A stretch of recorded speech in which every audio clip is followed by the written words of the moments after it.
হাই friends, অঞ্চমনি নতুন এটা ব্লগলৈ সকলোকে স্বাগতম জনাইছোঁ আৰু ব্লগটো আৰম্ভ কৰিব লৈছোঁ বহু দিনৰ মূৰত।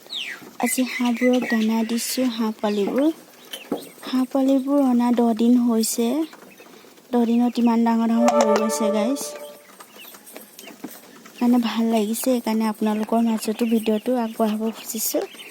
আৰু এতিয়া হাঁহ কিনিলে, হাঁহ পোৱালি কিনি লৈ অহাই ভাল। হাঁহ কিনিলে কিমান দিন কণী পাৰিব, উমনি বহিব, তাতকৈ ইমান দিন কৰি থাকোঁতকৈ হাঁহ পোৱালিবোৰকে লৈ আহিলোঁ গাইছ। খৰচা হ'ল, বেছি হোৱা নাই, 2250 টকা লৈছে 50টা হাঁহত।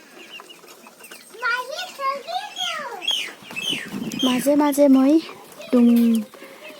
তুঁহগুৰি এতিয়ালৈকে দিয়া নাই আৰু চাউলৰ সৰু চাউল দিওঁ, সৰু চাউল আৰু ব্ৰইলাৰ দানা দি আছোঁ গাইছ।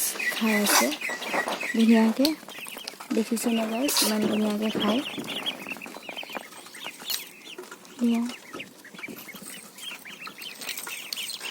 দিনত এনেকুৱা থৈ দিওঁ, ৰাতি হ'লে ভিতৰত থওঁ। মোৰ হাঁহ ফাৰ্মটো নিজে বনাই লোৱা। কেনেকুৱা লাগিছে? যদি ভিডিঅ'টো ভাল লাগিছে লাইক, কমেণ্ট, শ্বেয়াৰ কৰি দিব। বাই। আকৌ এটা নেক্সট ব্লগত লগ পাম। বাই।